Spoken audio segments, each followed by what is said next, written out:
بسم اللہ الرحمن الرحیم۔ السلام علیکم۔ میں قبرستان میں قبریں کھودنے کا کام کیا کرتا تھا۔ دراصل میرا باپ گورکن تھا۔ کچھ عرصہ پہلے طوفانی بارش میں ایک قبر کھودتے ہوئے گیلی مٹی میں اس کا پاؤں پھسل گیا اور وہ خود قبر کے اندر جا پڑا۔ اس کے گھٹنے میں کافی زیادہ چوٹ آئی، جس کے نتیجے میں وہ اب چلنے سے قاصر تھا۔ کم از کم 3 ماہ تو اسے مکمل آرام کی ضرورت تھی۔ ابا چارپائی پہ پڑا تو چاروں ناچار مجھے اس کا کام سنبھالنا پڑا۔ ویسے تو میں کوئی کام دھندا کرتا نہیں تھا اور نہ ہی مجھے قبروں کو کھودنے کا کام کرنے میں کوئی دلچسپی تھی۔ مجھے تو ٹی وی پہ آنے کا شوق تھا اور میں صحافی بننا چاہتا تھا۔ تعلیم تو میری صرف ایف اے ہی تھی اور 12 جماعتیں بھی میں نے مشکل سے ہی پاس کی تھی۔ میں سارا دن کہانی کی تلاش میں اپنے دوست کے ہمراہ ادھر سے ادھر پھرتا رہتا۔ کہیں کوئی چھوٹا موٹا لڑائی جھگڑا ہوتا تو کہانی بنا لیتا اور رپورٹر کی طرح بولتا جاتا۔ میرا دوست کیمرہ پکڑے میری ریکارڈنگ کرتا۔ میرا یہ کام مجھ تک ہی محدود تھا، کیونکہ کوئی ایسی بات یا کہانی نہیں تھی جو کسی ٹی وی چینل پر چلتی۔ پر میں اسی میں بڑا خوش تھا کیونکہ مجھے یہ کام کرنے میں بڑا مزہ آتا تھا۔ پر ابا نے چوٹ لگوا کے سارا مزہ کرکرا کر دیا۔ کبھی تو مجھے لگتا کہ ابا چارپائی پہ بھی جان بوجھ کے پڑا ہے، کیونکہ وہ چاہتا تھا کہ میں اس کے ساتھ قبروں کی کھدائی کروایا کروں۔ وہ کئی بار مجھ سے کہہ چکا تھا کہ اب اس کی بوڑھی ہڈیوں میں اتنا دم نہیں ہے کہ وہ پوری قبر کی اکیلے کھدائی کر سکے، پر میں نے اس کی کسی بھی بات پر کبھی کان نہ دھرے۔ اب جب کہ ابا بالکل ہی چارپائی پر پڑ گیا تھا تو میرے پاس اس کے سوا کوئی چارہ نہیں تھا کہ فی الحال جب تک ابا ٹھیک نہیں ہو جاتا میں اس کا دھندا سنبھالوں۔ چونکہ یہ قبرستان کافی بڑا تھا اور شہر کے وسط میں تھا، نہ صرف اس علاقے کی بلکہ آس پاس کے علاقوں اور گاؤں کی میتیں بھی یہاں دفن کرنے کے لیے لائی جاتی، اور ابا پورے قبرستان کا ایک ہی گورکن تھا، لہٰذا روزانہ کے اچھے پیسے کما لیتا تھا۔ اپنے علاوہ کسی اور کو تو ابا یہاں ٹکنے نہیں دیتا تھا، اور وہ اب بھی یہی چاہتا تھا کہ جب تک وہ بیمار ہے میں اس کا کام سنبھال لوں تاکہ آمدنی کا ذریعہ بنا رہے۔ میں مرتا کیا نہ کرتا کہ مصداق یہ کام کرنے پر تیار ہو گیا اور قبروں کی کھدائی کرنے لگا۔ ہم قبرستان کے شمالی کونے میں بنے ایک چھوٹے سے حجرے میں رہا کرتے تھے اور قبریں کھودنے کے علاوہ آمدنی کا کوئی اور ذریعہ بھی نہ تھا۔ ویسے تو ابا نے اتنا کچھ جمع جتھا کر رکھا تھا کہ اگر 6 مہینے بھی ابا بستر پر پڑا رہتا تو ہم آرام سے کھا پی سکتے تھے، پر آنے والی آمدنی بند بھی تو نہیں کی جا سکتی تھی۔ خیر میں نے پہلے 3 دن قبروں کی کھدائی کی، جس میں 2 مرد اور 1 بچے کی قبر شامل تھی۔ میرا دوست انور بھی میرے ساتھ شامل ہو گیا کیونکہ وہ بھی میری طرح کوئی کام دھندا نہیں کرتا تھا، اور اب ہم دونوں ہی کام پر لگ چکے تھے۔ پہلے ہی دن 3 قبروں کی کھدائی کر کے میں بہت تھک گیا تھا، اس لیے سرے شام ہی گھر واپس آ گیا تاکہ کچھ آرام کر سکوں۔ چونکہ میں آج گھر جلدی واپس آ گیا تھا لہٰذا کھانا کھا کر جلد ہی سو گیا۔ رات کو میری آواز دروازے کی دستک سے کھلی۔ کوئی بہت ہی ہلکے سے انداز میں مگر مسلسل دروازہ کھٹکھٹا رہا تھا۔ چونکہ آج میں جلدی لیٹ گیا تھا اس لیے مجھے لگا کہ آدھی رات گزر چکی ہے، پر جب میں نے گھڑی پر نظر دوڑائی تو ابھی 8 ہی بجے تھے۔ قبرستان میں چونکہ اندھیرا زیادہ ہوتا ہے اس لیے رات بھی جلدی ہو جاتی ہے۔ اماں ابا رات کو جلدی سو جاتے تھے لہٰذا وہ بے خبر سو رہے تھے۔ میں نے اٹھ کر دروازہ کھولا۔ وہ 2 لوگ تھے جن میں سے ایک ادھیڑ عمر جبکہ ایک جوان تھا۔ وہ دونوں دیکھنے میں باپ اور بیٹا لگتے تھے۔ انہوں نے بتایا کہ انہیں ایک مردہ عورت کے لیے قبر کی کھدائی کروانی ہے۔ میں ان کا مطالبہ سن کر قدرے حیران ہوا، کیونکہ قبر کی کھدائی عموماً دن میں ہی ہوا کرتی ہے۔ ایک قبر کی کھدائی میں 2 سے 3 گھنٹے لگ جاتے تھے، اور میں چونکہ اس کام میں نیا تھا مجھے 4 سے 5 گھنٹے آسانی سے لگ جاتے تھے۔ میں نے حامی بھر لی کہ صبح تک تیار ہو جائے گی۔ میرا خیال تھا فجر کے بعد کھدائی شروع کریں گے تو اجالا پھیلنے تک بآسانی قبر تیار ہو جائے گی۔ ادھیڑ عمر آدمی بولا، تم ابھی کھدائی شروع کر دو کیونکہ ہمیں مردے کو فجر سے پہلے پہلے دفنانا ہے۔ میں ان کا مطالبہ سن کر پریشان تھا۔ فجر سے پہلے دفنانے کا مطلب تھا کہ ساری رات کھدائی کرنی پڑتی۔ میں کشمکش میں مبتلا تھا۔ ادھیڑ عمر آدمی نے مجھے دگنے معاوضے کی پیشکش کی تو میں مان گیا۔ میرا کام تو کھدائی کرنا تھا، وقت دن کا ہو یا رات کا کیا فرق پڑتا تھا، جبکہ کھدائی کرنے کا معاوضہ بھی دگنا تھا۔ میں نے انور کو بھی بلا لیا کیونکہ اندھیرے میں مجھ اکیلے کے لیے قبر کی کھدائی کرنا کافی مشکل تھا۔ قبر کچھ ہی گھنٹوں میں تیار ہو گئی تھی۔ میت بھی کچھ دیر تک پہنچا دی گئی۔ جنازے میں موجود لوگ گنتی کے برابر تھے۔ ان دونوں باپ بیٹا کے علاوہ چند ایک ہی لوگ تھے۔ میں آرام کی غرض سے اپنے حجرے میں چلا آیا۔ تدفین کے بعد وہ لوگ بھی واپس چلے گئے۔ اگلے دن میں قدرے دیر سے اٹھا تھا کیونکہ آج ابھی تک قبر کی کھدائی کے لیے بھی کوئی نہیں آیا تھا اور میں بھی رات بھر کا جاگا ہوا تھا۔ ابھی میں تازہ دم ہو کر بیٹھا ہی تھا کہ قبر کی کھدائی کا پیغام آ گیا۔ قبر کی کھدائی اور میت کی تدفین تک کافی وقت لگ گیا۔ جب میں واپس حجرے میں جانے کے لیے پلٹا تو مجھے ایک عجیب سی خوشبو محسوس ہوئی۔ جیسے جیسے میں حجرے کے قریب جا رہا تھا، خوشبو تیز ہوتی جا رہی تھی۔ یہ خوشبو اسی قبر سے آ رہی تھی جو کل رات بنائی گئی تھی۔ میں نظر انداز کر کے آگے بڑھ گیا۔ میں حجرے میں داخل ہوا۔ خوشبو وہاں تک محسوس کی جا سکتی تھی۔ میں نے سوچا یقیناً کوئی نیک روح ہوگی جو اس کی قبر اس قدر معطر ہے۔ آدھی رات کو میری آنکھ کھٹ کھٹ کی آواز سے کھلی۔ آواز بہت نزدیک سے آ رہی تھی۔ ایسا معلوم ہوتا تھا کہ کوئی قبر کھود رہا ہے۔ میرے ساتھ ابا بھی جاگ گیا۔ وہ مجھ سے پوچھنے لگا کہ قبر کون کھود رہا ہے۔ میں خود بے خبر تھا۔ پتہ لگانے کے لیے میں چپل پہن کر باہر نکلا۔ کچھ فاصلے پر ہی مجھے ہلچل دکھائی دی۔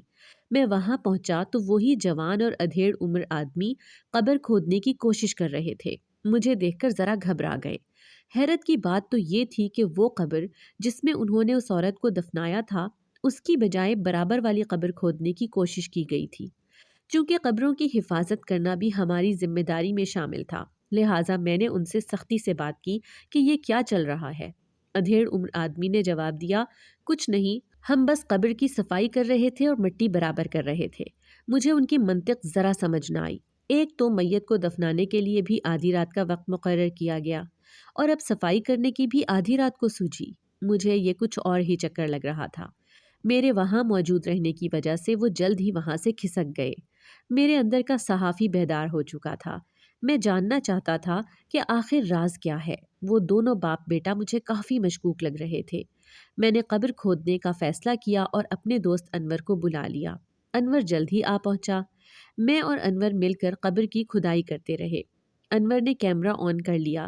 جب مٹی کی آخری تہہ ہٹی تو ہم یہ دیکھ کر حیران رہ گئے کہ قبر بالکل خالی تھی اور قبر میں کچھ نہ تھا۔ میں سخت پریشان تھا، یہ کیسے ممکن تھا؟ قبر کو میت دفنانے کے لیے کھدوایا گیا تھا پر وہاں کوئی نہیں تھا۔ جنازہ دفن کرتے ہوئے میں وہاں موجود نہیں تھا۔ میرے ذہن میں مختلف خیالات آ رہے تھے۔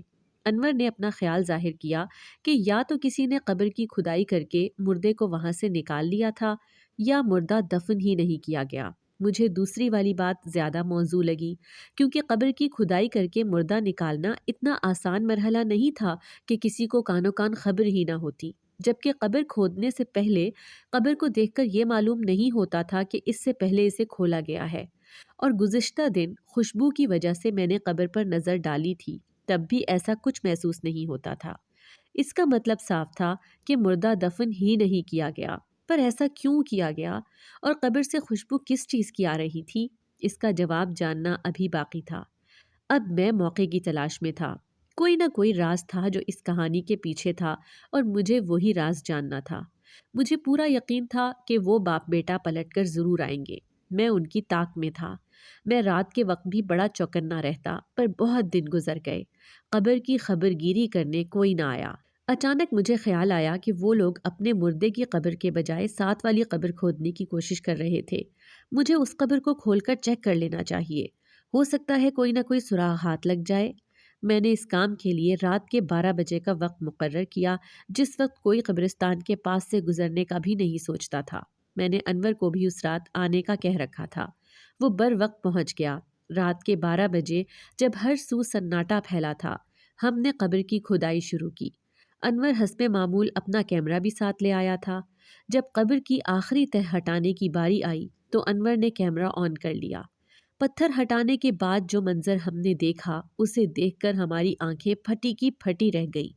ہمارے تو وہم و گمان میں بھی نہیں تھا کہ قبر میں ہمیں یہ سب دیکھنے کو ملے گا۔ میں نے قبر ویسے ہی بند کر دی۔ اب میرے پاس اس کے سوا کوئی رستہ نہیں تھا کہ میں ان باپ بیٹا کا انتظار کروں۔ یہ گتھی ان کے ملنے کے بعد ہی سلجھ سکتی تھی۔ میں دن رات ان کے انتظار میں تھا اور وہ رات میں ہی قبرستان کا رخ کرتے تھے اور قبر کشائی کرنے کے بعد ان کے رات کے وقت قبرستان میں آنے کی وجہ سمجھ میں آ گئی تھی۔ مجھے رات کو بھی چوکنا رہنا پڑتا۔ جمعے کی شب جبکہ میں اپنے حجرے میں سویا ہوا تھا، دروازے پر دستک کی آواز سے میری آنکھ کھلی۔ میں نے اٹھ کر دروازہ کھولا تو وہی باپ بیٹا موجود تھے جن کا مجھے بھی شدت سے انتظار تھا۔ انہوں نے ایک اور قبر کھودنے کا مطالبہ کیا۔ اس بار میں بغیر چوں چرا کیے ان کے ساتھ چل دیا۔ قبر کی جگہ وہی پہلی والی قبروں کے ساتھ منتخب کی گئی اور میں نے اپنا کام شروع کر دیا۔ وہ دونوں مجھے میت لانے کا کہہ کر چلے گئے۔ مجھے معلوم تھا کہ وہ واپس پلٹ کر ضرور آئیں گے، لہٰذا میں اپنے کام میں مشغول رہا۔ میں قبر کی کھدائی کر کے فارغ ہو چکا تھا، پر وہ لوگ ابھی تک نہ لوٹے تھے۔ میں کافی دیر ان کا انتظار کرتا رہا، کیونکہ مجھے تجسس تھا کہ اس بار وہ کیا دفن کرنے والے ہیں، لہٰذا میں تھکن کے باوجود وہیں موجود رہا۔ کچھ دیر بعد مجھے وہ لوگ آتے دکھائی دیے۔ اس بار بھی چند ایک لوگ ہی ان کے ساتھ موجود تھے۔ میت کو چادر سے ڈھانپا ہوا تھا۔ مجھے وہیں موجود پا کر وہ کھٹک گئے۔ انہوں نے کہا کہ میت چونکہ ایک عورت کی ہے اور ہم نہیں چاہتے کہ کسی نامحرم کی نظر اس کے کفن پر بھی پڑے۔ تم اپنے گھر جانا چاہو تو جا سکتے ہو، قبر ہم مل کر بند کر دیں گے۔ میں ان کی چالاکی پر حیران تھا، تاہم میں یہ موقع ہاتھ سے جانے نہیں دینا چاہتا تھا۔ میں وہاں سے چلا آیا اور ذرا پیچھے ایک درخت کی اوٹ میں چھپ کر کھڑا ہو گیا۔ انہوں نے مل کر میت کو قبر میں اتارا اور قبر بند کرنے لگے۔ میں فوراً آگے بڑھا کہ دیکھ سکوں کہ قبر میں کس کو اتارا گیا ہے۔ وہ میری طرف متوجہ ہوئے تو میں نے کہا، میں قبر بند کرنے کے لیے آیا ہوں۔ وہ سائڈ پر ہو گئے اور میں نے قبر بند کرتے ہوئے اندر نگاہ دوڑائی، پر قبر کے اندر پتھر رکھے جا چکے تھے اور میں کچھ نہ دیکھ سکا۔ ان کے جانے سے پہلے ہی میں اپنے حجرے میں چلا گیا۔ اب میں نے ان کا پیچھا کرنے کا فیصلہ کر لیا تھا اور میں نہیں چاہتا تھا کہ انہیں ذرا سا بھی اندازہ ہو کہ مجھے ان پہ کسی قسم کا کوئی شک ہے۔ اماں ابا کو میں نے بتا دیا کہ میں انور کے ساتھ اس کے کسی کام سے جا رہا ہوں۔ فجر کا وقت قریب تھا۔ ان کے قبرستان سے باہر نکلتے ہی میں بھی ان کے پیچھے چل پڑا۔ میں فون کر کے پہلے ہی انور کو بلا چکا تھا۔ انور اپنی بائک بھی لے آیا تھا۔ بڑی سڑک پر پہنچ کر وہ اپنی گاڑی میں بیٹھ گئے۔ چونکہ سڑک سنسان تھی لہٰذا گاڑی بڑی تیز رفتاری سے جا رہی تھی۔ ہم کافی فاصلے سے ان کا پیچھا کرتے رہے تاکہ انہیں شک نہ ہونے پائے۔ گاڑی ایک علاقے میں داخل ہوئی تو ہم نے فاصلہ مزید بڑھا دیا۔ بالآخر گاڑی ایک گھر کے سامنے رک گئی۔ میں نے گھر پر نظر دوڑا کر گھر کا اچھی طرح سے بیرونی جائزہ لے لیا۔ اس وقت ان کے پیچھے گھر میں داخل ہونا خطرناک تھا۔ ایک تو وہ تعداد میں زیادہ تھے، دوسرے وہ لوگ خالی ہاتھ تھے، ان کے پاس کوئی ساز و سامان نہیں تھا۔ اپنا سراغ تو وہ قبر میں ہی چھوڑ آئے تھے۔ ہم واپس پلٹ آئے۔ ابھی اس قبر کو کھول کر دیکھنا باقی تھا جس میں وہ میت دفنا کر گئے تھے، پر چونکہ میں ساری رات قبر کی کھدائی کر کے تھک چکا تھا اور دن کا اجالا پھیل چکا تھا اور قبرستان میں اجالا پھیلتے ہی تھوڑی چہل پہل شروع ہو جاتی تھی، لہٰذا میں نے قبر کشائی کا کام رات پہ چھوڑا اور آرام کرنے کی غرض سے اپنے حجرے میں چلا گیا۔ انور مجھے قبرستان کے باہر اتار کر واپس جا چکا تھا۔ چونکہ آج جمعرات کا دن تھا، قبرستان میں معمول سے زیادہ رش تھا۔ زیادہ تر لوگ اپنے پیاروں کو جمعرات کے جمعرات ملنے آتے تھے، خاص طور پر وہ جن کی وفات قریب ہی کچھ عرصے میں ہوئی ہو۔ پھر یاد اور ملاقات کا وقت طویل ہوتا جاتا ہے، دن سے مہینہ۔ پھر میں قبرستان میں گورکن تھا۔ آج جمعہ تھا، وہاں ایک عورت کو دفنایا جا رہا تھا۔ میں حیران تھا کیونکہ جب سے اس عورت کو دفنایا تھا قبر سے بہت تیز خوشبو آ رہی تھی۔ میں سمجھ گیا کہ عورت جنتی ہے۔ مجھے اندر کا راز جاننے کا تجسس ہوا تو اپنے دوست کو فون کر کے بلایا اور قبر کھودنے لگا۔ میرے دوست نے کیمرہ آن کیا، پر تھوڑی سی قبر کھودی تو مٹی کی جگہ ایسی چیز دیکھی کہ آنکھیں پھٹی رہ گئی۔ پتھر ہٹا کر جو منظر دیکھا اس پر اس بار زیادہ حیرت نہیں ہوئی، کیونکہ مجھے پہلے ہی امید تھی کہ اس بار بھی انہوں نے قبر میں کوئی میت دفن نہیں کی، بلکہ پہلی قبر کی طرح سفید کپڑے کے نیچے 2 ڈبے تھے جن میں منشیات تھی۔ اب ان کی اس قبرستان میں 3 قبریں ہو چکی تھی، جن میں سے ایک خالی تھی جبکہ باقی 2 میں وہ منشیات چھپا چکے تھے، جبکہ ایک قبر جو بالکل خالی تھی اس میں سے 7 والی قبر میں جانے کا رستہ موجود تھا۔ اس رات جب کھٹپٹ سے میری آنکھ کھلی تھی تب وہ سمجھ گئے تھے کہ قبر کی کھدائی میری مداخلت کے بغیر ممکن نہیں، لہٰذا مجھے دھوکے میں رکھنے کے لیے مجھ سے قبر کی کھدائی کروائی گئی تھی۔ میں ابا سے اس بارے میں کھل کے بات کر کے اسے پریشان نہیں کرنا چاہتا تھا، لہٰذا میں نے اشاروں میں اس سے پوچھا کہ وہ اس آدمی اور اس قبر کے بارے میں کیا جانتا ہے۔ پر ابا کو اس بارے میں کچھ معلوم نہیں تھا، وہ لا علم تھا۔ وہ لوگ میری سوچ سے زیادہ شاطر تھے۔ وہ ایک قبر کی کھدائی ابا سے کروا چکے تھے اور اس میں منشیات بھی وہ کافی تعداد میں چھپا چکے تھے، جبکہ ابا کو کانوں کان خبر نہ ہوئی تھی۔ وہ لوگ کافی خطرناک لگتے تھے۔ ایسے لگتا تھا کہ ان کا دھندا کافی پھیلا ہوا ہے اور وہ اپنی راہ میں حائل ہونے والے شخص کی جان لینے سے بھی گریز نہیں کریں گے۔ پولیس کو شامل کرنا اپنی شامت آپ لانے کے مترادف تھا، کیونکہ ایک تو وہ بہت طاقتور لگتے تھے، دوسرا پولیس کے سامنے یہ ثابت کرنا کہ قبریں ہماری لا علمی میں کھدوائی گئی بہت مشکل تھا۔ پولیس نے مجھے اور ابا کو بھی برابر کا شریک جان کر اندر کر دینا تھا، اور یہ بھی ممکن تھا کہ وہ لوگ صاف مکر جاتے کہ ان کا قبر میں موجود چیزوں سے کوئی واسطہ نہیں ہے۔ مجھے ان کے خلاف کچھ ثبوت اکٹھے کرنا تھے۔ اگلے دن میں نے انور کو قبرستان میں چھوڑا اور خود ثبوت کی تلاش میں اس گھر کی جانب چل پڑا جہاں وہ لوگ اس دن داخل ہوئے تھے۔ گھر کے گیٹ پر کوئی موجود نہیں تھا، پھر بھی میں گھر کی پچھلی دیوار کی جانب سے اندر کود گیا۔ کچھ دیر میں وہی دبکا رہا، جب کسی قسم کی کوئی ہلچل محسوس نہ ہوئی تو میں سامنے بڑی راہداری میں گھس گیا۔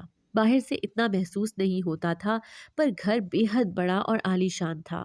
میں محتاط ہو کر آگے بڑھتا رہا۔ ایسا لگ رہا تھا کہ گھر میں کوئی موجود نہیں، گھر خالی تھا۔ اس طرح مجھے ثبوت تلاش کرنے میں زیادہ آسانی ہو جاتی۔ میں آگے بڑھتا رہا اور پورے گھر کا چپا چپا چھان مارا، پر مجھے کوئی مشکوک چیز نہ مل سکی۔ گھر میں سامان بھی کافی کم تھا۔ ایسا معلوم ہوتا تھا کہ اس گھر کو عارضی مورچے کے طور پر استعمال کیا جاتا ہو۔ تمام کمروں کے دروازے کھلے ہوئے تھے، الماریاں اور درازیں سب خالی تھی۔ میں مایوس ہو کر واپسی کے لیے پلٹا ہی تھا کہ اچانک مجھے کچھ آوازیں سنائی دی۔ کوئی بڑے گیٹ سے اندر داخل ہو رہا تھا۔ میں ایک دروازے کی اوٹ میں ہو گیا۔ وہ کوئی ملازم دکھائی دیتا تھا جو میرے سامنے سے گزر کر پچھلے صحن کی طرف چلا گیا۔ میں بھی واپس پلٹنے کے لیے باہر نکل پڑا۔ صحن میں نکل کر مجھے وہ آدمی کہیں دکھائی نہیں دیا۔ صحن میں کوئی بیرونی دروازہ نہیں تھا، پھر وہ کہاں جا سکتا تھا؟ اس کا مطلب تھا کہ یہاں کوئی تو راستہ موجود تھا، پر بظاہر کوئی راستہ دکھائی نہیں دے رہا تھا۔ پھر وہ آدمی کہاں غائب ہو سکتا تھا؟ میں نے واپسی کے ارادے کو فی الحال کے لیے ترک کیا اور اس آدمی کا سراغ لگانے کی کوشش کرنے لگا۔ میں نے دوبارہ سے گھوم پھر کر پورے صحن کا جائزہ لیا۔ میں صحن کے دائیں طرف بنے لان میں بھی جا پہنچا۔ اچانک مجھے اپنے پاؤں کے نیچے کچھ خالی سی جگہ محسوس ہوئی۔ میں نے اس پر اپنی انگلیاں ماری تو مجھے اندازہ ہوا کہ گھاس پوس کے نیچے ایک گول دروازہ تھا، جس کا کنڈا مجھے جلد ہی نظر آ گیا۔ میں نے کنڈے کو پکڑ کر کھینچا تو پورا دروازہ کھل گیا۔ نیچے سیڑھیاں تھیں۔ میں پہلی سیڑھی پر قدم رکھ کر حیران رہ گیا۔ نیچے تو پورا تہخانہ تھا۔ میں دبے پاؤں نیچے اترتا چلا گیا۔ سیڑھیاں نیچے راہداری میں جا کر ختم ہوئی، جس کے دونوں طرف دو دو دروازے تھے۔ نہ جانے وہ آدمی کون سے کمرے کی طرف گیا تھا۔ میں نے باری باری سب کمروں کا جائزہ لینے کا سوچا، تاہم اگر یہ معلوم ہو جاتا کہ وہ آدمی کون سے کمرے میں گیا تھا تو زیادہ آسانی ہو جاتی۔ میں یہاں تک آ تو گیا تھا، جبکہ اب مجھے کچھ خوف بھی محسوس ہو رہا تھا۔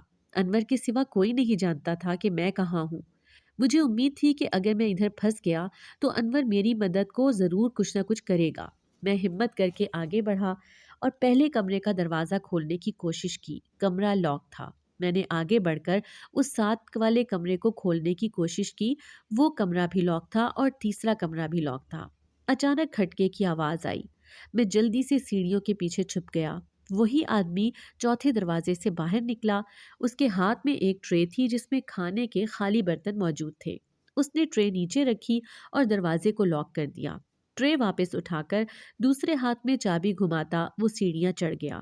اب میرے پاس تین راستے تھے، یا تو میں چپ چاپ واپس پلٹ جاتا، دوسرا راستہ یہ تھا کہ میں کمرے کا تالا توڑ کر چیک کروں کہ تہ خانے میں بیٹھ کر کھانا کھانے والا کون تھا، لیکن تالا توڑنا وہ بھی بغیر کسی اوزار کے مشکل تھا، جبکہ آواز اوپر بھی جا سکتی تھی۔ تیسرا راستہ یہ تھا کہ میں اس آدمی کا پیچھا کر کے اس سے زبردستی چابی حاصل کر لوں، پر یہ ایک خطرناک کام تھا اور اس طرح وہ لوگ محتاط بھی ہو سکتے تھے۔ میری اپنی جان کو بھی خطرہ لاحق تھا۔ یہ کام جوش سے نہیں ہوش سے انجام دینے کا تھا۔ آج جتنا سراغ مل چکا تھا وہ بھی بڑی کامیابی تھی، لہٰذا میں چپ چاپ واپس پلٹ آیا۔ انور اکیلا ہی قبر کھودنے میں مصروف تھا۔ میں نے اسے ساری بات بتائی۔ قبر کی کھدائی سے فارغ ہونے کے بعد ہم دونوں سر جوڑ کر بیٹھ گئے اور لائحہ عمل تیار کرنے لگے کہ آگے ہمیں کیا کرنا چاہیے۔ انور کا خیال تھا کہ معاملہ زیادہ گھمبیر معلوم ہوتا ہے، ہمیں پولیس کی مدد لے لینی چاہیے، پر میں اس مسئلے کو اپنے طور پر حل کرنا چاہتا تھا۔ میں نے انور کو کہا کہ ایک بار ہم دیکھتے ہیں کہ اس کمرے میں کیا ہے، تبھی ہم پولیس کو شامل کریں گے۔ ہو سکتا ہے ہمیں کوئی واضح ثبوت مل جائے، اور اس طرح کے دھندوں میں ویسے بھی پولیس ساتھ ہی ملی ہوتی ہے۔ ہم نے یہ معاملہ صرف پولیس کے سامنے نہیں رکھنا بلکہ میڈیا کے سامنے بھی لانا تھا تاکہ مجرموں کی گرفت یقینی ہو سکے۔ جو بھی کرنا تھا ہمیں جلد ہی کرنا تھا، کیونکہ ابھی وہ گھر بھی خالی تھا، ایسے میں کارروائی کرنا آسان تھا۔ اس بار ہم نے رات میں وہاں جانے کا سوچا۔ دن بھر ہم اس گھر میں کارروائی کرنے کی تیاری کرتے رہے۔ ہم نے کچھ ضروری اوزار بھی ساتھ رکھ لیے۔ رات میں جب ہم وہاں پہنچے تو گھر میں اندھیرا چھایا ہوا تھا۔ گھر کی ساری بتیاں بجھی ہوئی تھیں، اس کا مطلب تھا کہ گھر میں کوئی نہیں تھا۔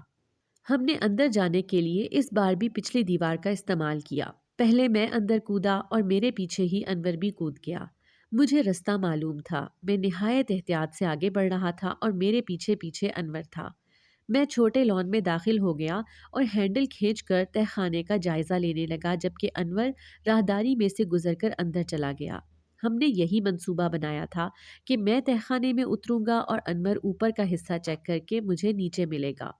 یہ اس لیے بھی تھا کہ اگر ہم میں سے کوئی پھنس بھی جائے تو دوسرا اس کی مدد کرنے کو موجود رہے۔ میں تہہ خانے میں اتر گیا۔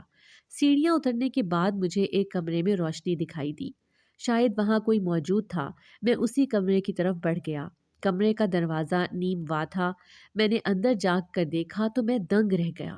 پورا کمرہ اسلحے سے بھرا ہوا تھا اور وہاں موجود ایک شخص ہتھیار ہاتھ میں لیے کوئی کام کرنے میں مصروف تھا۔ اس کی میری طرف پشت تھی۔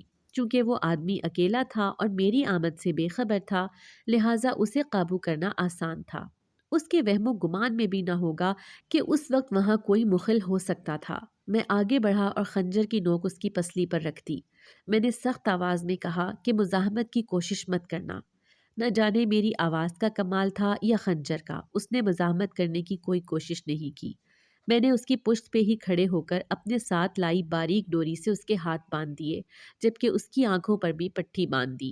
میں نے کمرے میں نظر دوڑائی۔ پورا کمرہ مختلف طرح کے ہتھیاروں سے بھرا ہوا تھا۔ میں نے اسے سامنے پڑی کرسی پر بٹھا کر اس کے پاؤں بھی باندھ دیے۔ وہ وہی آدمی تھا جو قبرستان میں قبریں کھدوانے کے لیے آتا تھا۔ اب میں نے باہر کا رخ کیا۔ سب سے پہلے میں اسی کمرے کی طرف بڑھا جہاں اس دن وہ ملازم گیا تھا۔ میں نے اوزار نکال کر کمرے کا لاک کھولنے کی کوشش کی۔ لاک جلد ہی کھل گیا۔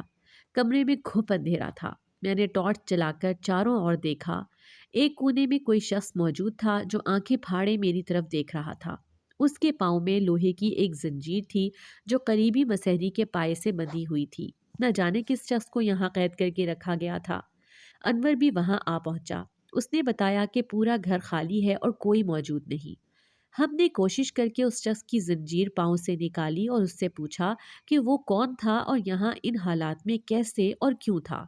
اس نے بتایا کہ وہ ایک مشہور پروفیسر سائنسدان تھا جس کی موت 4 سال پہلے ہو گئی تھی، یعنی دنیا کی نظر میں اسے 4 سال پہلے مار دیا گیا تھا اور اس کا باقاعدہ جنازہ اور تدفین بھی کی گئی تھی، جبکہ یہ کام کسی غیر نے نہیں بلکہ اس کے اپنے سگے بھتیجے نے کیا۔ پروفیسر کا نام ڈاکٹر ماجد تھا۔ ڈاکٹر ماجد کی ایک ہی بیٹی تھی، جبکہ اس کی بیوی کا انتقال اس وقت ہو گیا جب اس کی بیٹی صرف 10 سال کی تھی۔ ڈاکٹر ماجد ابھی اس حادثے کے اثر سے نہیں نکلا تھا کہ اس کے اپنے بڑے بھائی اور بھابھی کی ایک کار حادثے میں موت واقع ہو گئی اور اس کے اکلوتے بھتیجے سعید کی ذمہ داری بھی اسی کے سر آ گئی۔ ڈاکٹر ماجد کو اپنے بھتیجے سے بڑا پیار تھا۔ اس نے یہ ذمہ داری بڑی خوش اسلوبی سے نبھائی اور کچھ سالوں بعد اپنی بیٹی کی شادی اپنے بھتیجے سے کر دی۔ اس کا بھتیجا اپنے کام کے سلسلے میں کسی دوسرے شہر میں شفٹ ہو گیا تھا۔ ڈاکٹر ماجد اپنے گھر میں اکیلے ہوتے۔ وہ سارا دن ریسرچ میں مصروف رہتے۔ وہ اپنے وطن کے لیے کچھ کارآمد بنانا چاہتے تھے۔ انہوں نے ایک ایسا ہتھیار بنا دیا جو بظاہر بے ضرر لگتا پر بہت خطرناک تھا۔ اس نے ایک ایسا کیمیکل بنایا تھا جس کو انسان کے جسم پر مارنے سے اس کی موت واقع ہو جاتی، پر موت کا کوئی سبب نہ بنتا، یعنی نہ زخم ہوتا نہ خون بہتا۔ انہوں نے اپنی کامیابی سب سے پہلے اپنے بھتیجے کو بتائی۔ بھتیجا جو پہلے ہی ناجائز اسلحے کے دھندے میں ملوث تھا، لالچ میں آ گیا۔ اس نے ڈاکٹر ماجد کو مجبور کیا کہ وہ یہ کیمیکل استعمال کر کے اسلحہ بنائے تاکہ وہ دشمن ملک کے انڈر ورلڈ کو فروخت کر کے دولت کما سکے۔ ڈاکٹر ماجد کسی طور نہ مانے، وہ اپنے ملک کے ساتھ غداری نہیں کرنا چاہتے تھے۔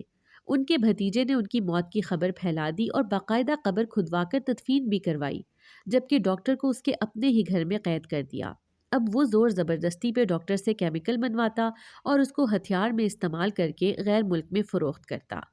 پولیس کو بتانا بے حد ضروری ہو گیا تھا۔ صورتحال ہماری سوچ سے زیادہ خطرناک تھی۔ پچھلے 6 سالوں میں نہ جانے کتنا اسلحہ اسمگل کر دیا گیا تھا۔ اس سارے دھندے میں سعید اکیلا نہیں تھا، بلکہ پورا ایک گروہ تھا جو یہ کام کرتے تھے۔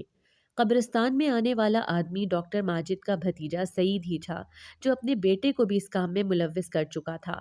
منشیات اور اس خاص کیمیکل والے اسلحے کو ایک ساتھ نہیں رکھا جا سکتا تھا کیونکہ آگ لگنے کا خطرہ تھا، بلکہ ایک بار آگ بھڑک بھی گئی تھی۔ اس لیے اس نے منشیات کے لیے قبرستان کا انتخاب کیا۔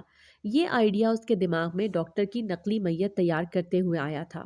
پولیس جلد ہی آ پہنچی۔ سعید کو گرفتار کر لیا گیا۔ پروفیسر ایک مشہور شخصیت تھا، اسے پولیس اور میڈیا بھی پہچانتے تھے، لہٰذا میڈیا بھی آ پہنچا۔ پروفیسر نے خود ہی ساری صورتحال میڈیا اور پولیس کو بتائی۔ میری نشاندہی پر قبر کشائی کی گئی اور وہاں سے بڑی مقدار میں خوشبودار منشیات برآمد ہوئی۔ سعید نے کبھی سوچا بھی نہ ہوگا کہ ایک گورکن اس کی گردن کا شکنجہ بن جائے گا۔ سرکاری چینل پر میرا اور انور کا انٹرویو لیا گیا اور ہماری بہادری پر ہمیں انعام اور شاباش دی گئی۔ مجھے امید تھی اب صحافی بننے کا میرا عزم ضرور پورا ہوگا۔ اگر آپ کو ہماری آج کی کہانی پسند آئی ہے تو اسے لائک کریں، شیئر کریں اور چینل کو سبسکرائب کرنا مت بھولیے گا۔